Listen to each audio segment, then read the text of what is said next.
Hello friends, ముందుగైతే ఛానల్ని subscribe చేసుకోండి. ఈరోజు స్పెషల్ వచ్చి వెజ్ కర్రీ, అది కూడా ఆలూ కర్రీ. చాలా అంటే చాలా టేస్టీగా ఉంటుంది. ఇలా ఒకసారి ట్రై చేయండి.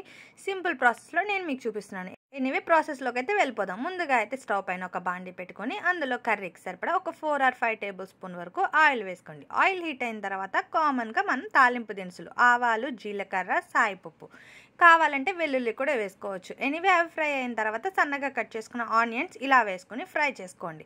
మీడియం ఫ్లేమ్లో పెట్టండి స్టవ్ అయితే, హై ఫ్లేమ్ అస్సలు పెట్టొద్దు. చూసారు కదా, ఇలా ఫ్రై అయిన తర్వాత ఒక 4-5 చిల్లీస్ వరకు ఇలా కట్ చేసుకుని వేసుకోండి. ఎందుకంటే స్పైసీ ఉంటే బాగుంటుంది కదా, మరీ ఎక్కువ స్పైసీ అయినా బాగోదు. ఒక 2 or 3 వేసుకుంటే సరిపోతుంది. అలాగే కొంచెం పసుపు, అలాగే హాఫ్ టేబుల్ స్పూన్ వరకు జింజర్ గార్లిక్ పేస్ట్, అల్లం వెల్లుల్లి పేస్ట్ కూడా వేసుకుని ఇలా ఫ్రై చేసుకోవాలి. ఇలా ఫ్రై అయిపోయిన తర్వాత ఇందులో కరివేపాకు కూడా ఉంటే వేసుకోండి, ఇంకా బాగుంటుంది. బట్ నా దగ్గర లేదు, స్కిప్ చేశానమాట.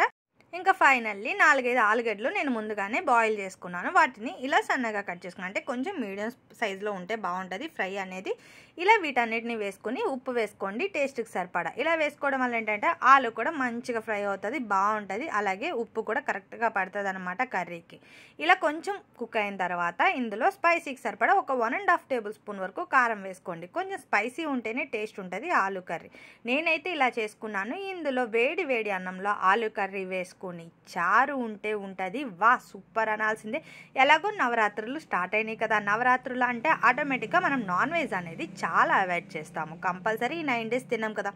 ఇలా ఫ్రై కర్రీ విత్ చారు, టమాటా రసం వేసుకుంటే చాలా బాగుంటుంది. ఇంకా ఫైనల్లీ కర్రీ అయితే ప్రిపేర్ అయిపోయింది. ఇంకా ఫైనల్గా కొంచెం కొత్తిమీర ఇలా గార్నిష్ చేసుకుని వేసుకోండి. అంతే, ఎంత సింపుల్గా ఆలు కర్రీ అయితే ప్రిపేర్ అయిపోయింది కదా. ఎనీవే మీకు ఈ కర్రీ సింపుల్ ప్రాసెస్లో నేను మీకు చూపించాను. నచ్చితే మాత్రం వీడియోని లైక్ చేయడం అసలు మర్చిపోకండి. అలాగే సబ్స్క్రైబ్ చేసుకోవడం అసలు మర్చిపోకండి. ఇంకా ఫైనల్లీ టమాటా రసం నేను వీడియో ఫుల్ డిస్క్రిప్షన్లో వేస్తాను, కంపల్సరీ చూసి లైక్ చేయండి.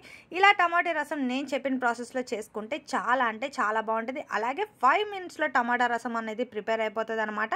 నేను ఆలూకి కాంబినేషన్గా ప్రిపేర్ చేసుకున్నాను. Thank you for watching.